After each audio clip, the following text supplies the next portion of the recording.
Merry Christmas and welcome to my channel. These are my favorite things in 2025, so enjoy.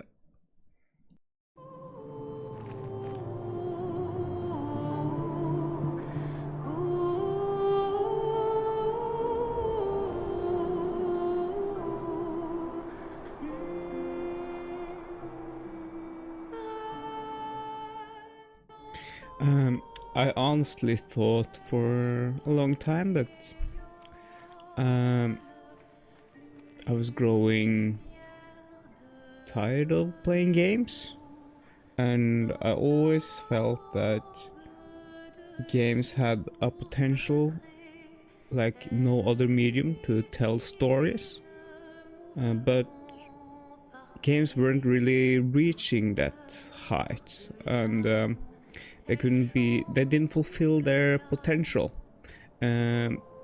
because I've had so many problems with different games.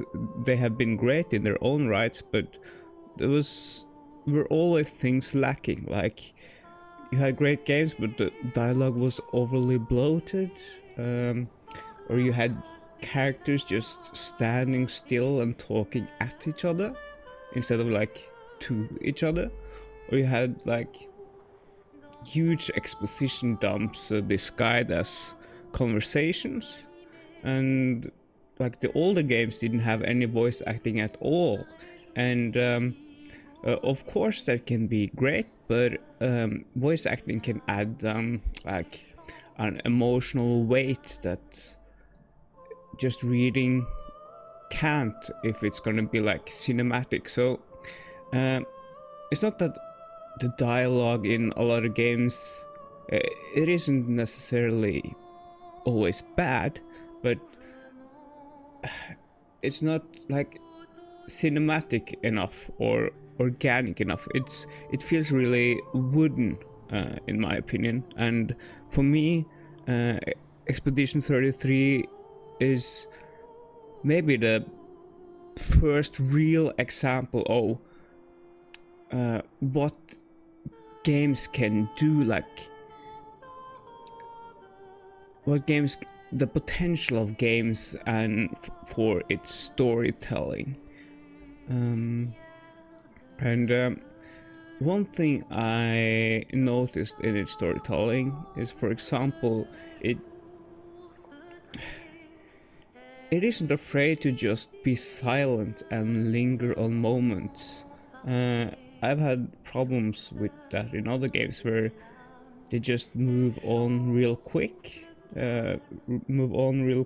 and just go and the next dialogue will start instead of just holding its breath. And I think Expedition 33 did that really great, and you can just see in the prologue, right?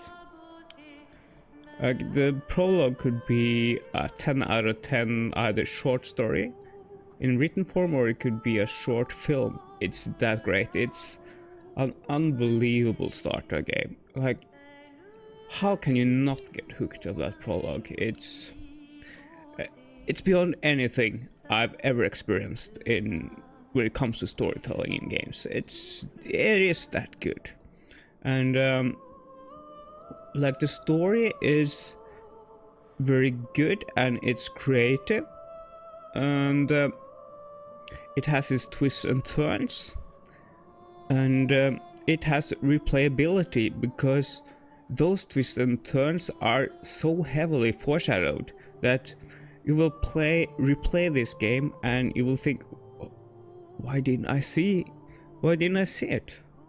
And you have like also these small interactions at the campfire, right, where, for example, CL tells her story, and it's just so good. Like, the characters in this game just grows with you along the way of the story. The music is beyond amazing.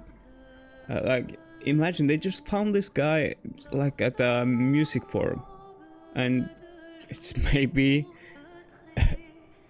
it's up there with the greats like Final Fantasy, Genshin Impact. Souls games and so on, Zelda, and I think the ending is pretty well made too, because in tone it's pretty obvious what's the quote-unquote correct ending is, but it makes you think, even though the tone of the ending says that this is the correct ending. Is it really?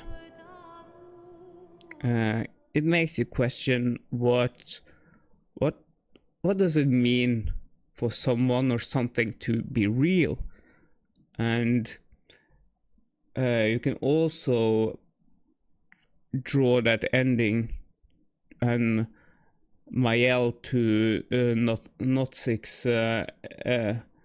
Nausicaä? No, I think that's the name of the philosopher, like the experience machine, that don't really have an answer, right? So, and you have like so many videos that says, no, this is the right ending, this is the right ending, and so even though the tone of the endings says there's one real answer, I don't know if that's really true.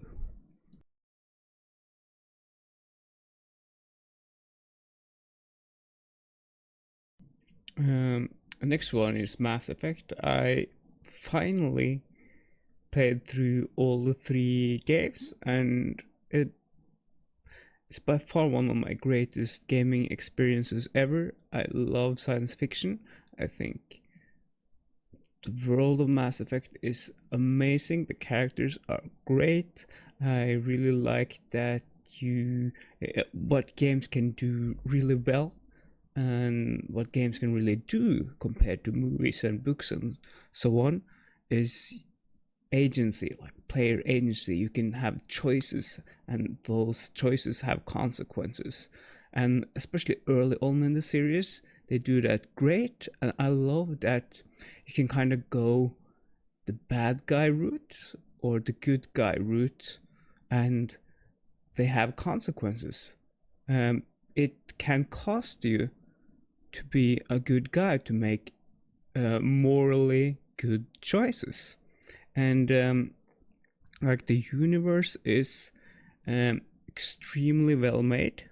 I really enjoy some of the choices you have to make. For example, I met this like spider alien race, and I had to make a decision if I were gonna make them go extinct or not. And it sounds like the answer is obvious, right? But this is a race that tried to kill all the other races in the whole universe, right? And so do you want like a race like that to exist? And for example, if we had like some huge spiders on Earth and they were trying to kill us and exterminate us, do we really want to keep them alive if we risk going extinct ourselves? Choices like that is extremely interesting. And I think the story, or some side stories, you can say, that takes history in the game into account, like the genophage that I won't go into, but it's extremely well made. It's like it's peak, let's say that. And it has maybe my favorite quote in all of gaming, which I will play. Nothing in our fight against the Reapers has been that cut and dried. Because you still have hope that this war will end with your honor intact. I do. Stand in the ashes of 1 trillion dead souls and ask the ghosts if honor matters. This silence is your answer.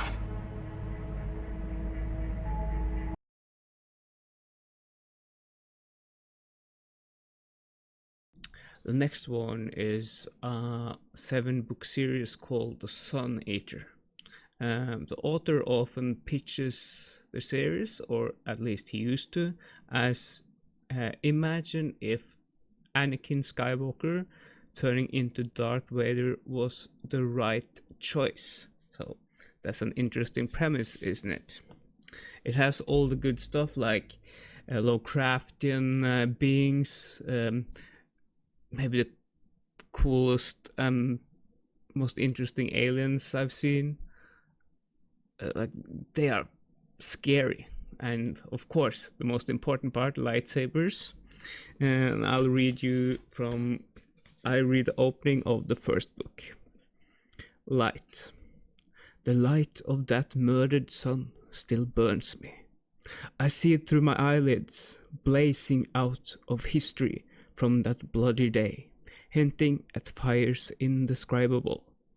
It is like something holy, as if it were the light of God's own heaven that burned the world and billions of lives with it.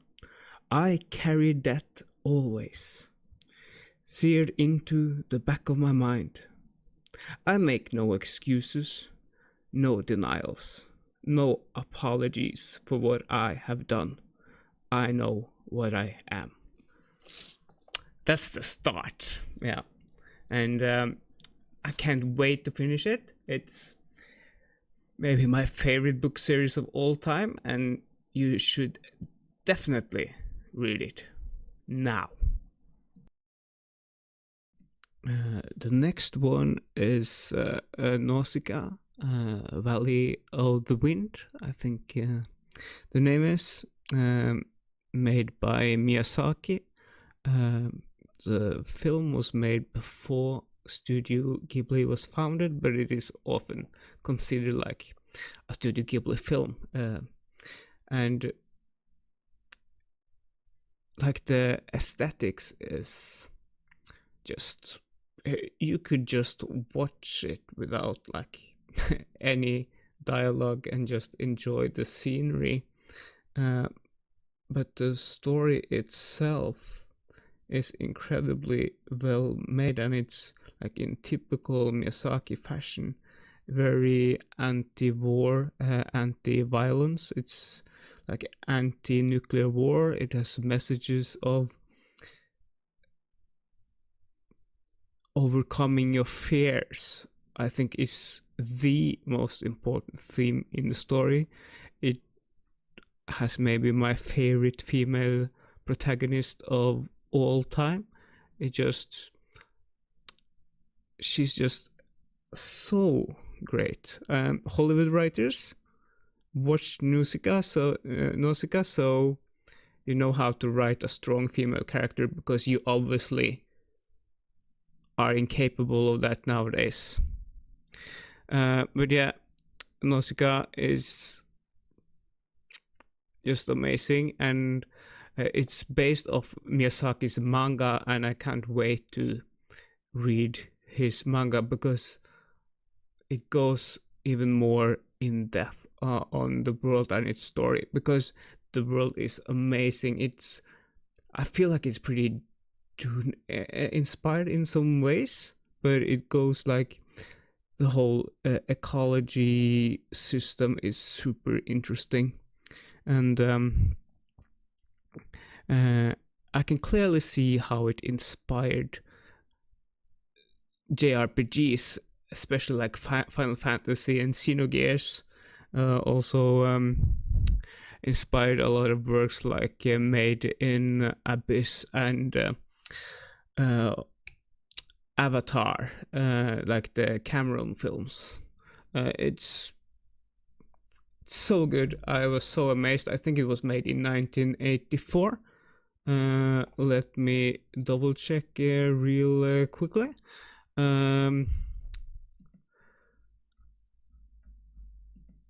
Yeah, 1984. It's a must watch. I think it's maybe Miyazaki's best work. It's very raw. It's not as refined as his other works, but I think if it really speaks to you, it will be your favorite Miyazaki work as well.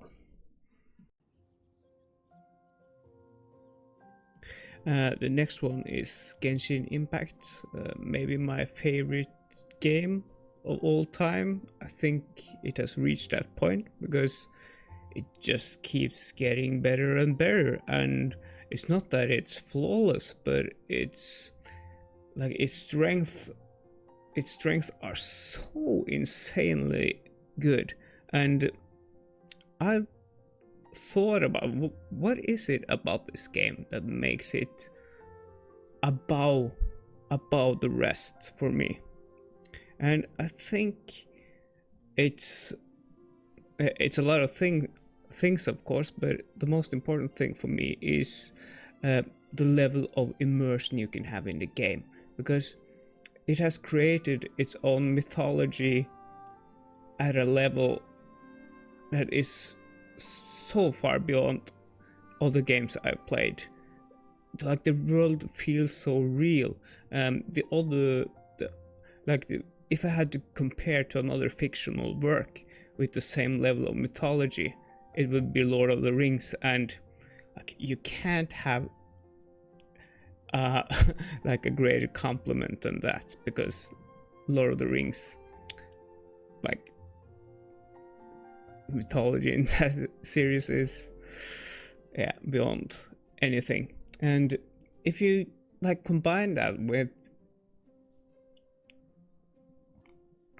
music that's breathtakingly beautiful, and you have scenery that's never ceases to amaze me, and that sparks your curiosity. Like, when you see scenery in the game, you wonder, what is that, and how did it turn out to be that way? What happened here?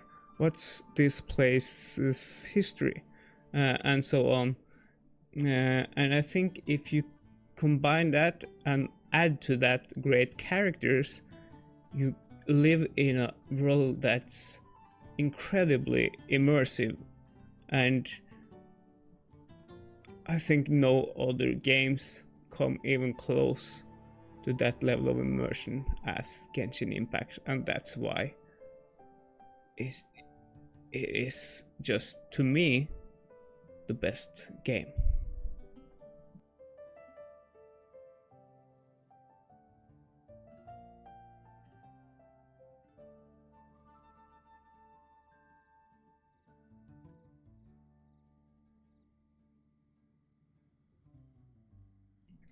Thank you for watching me pretty much freestyling all this, so I just had to like kind of get my thoughts and my inner feelings out there, and probably no one will watch it, but it was fun to me to make and think of anyways, so thank you if you watched this.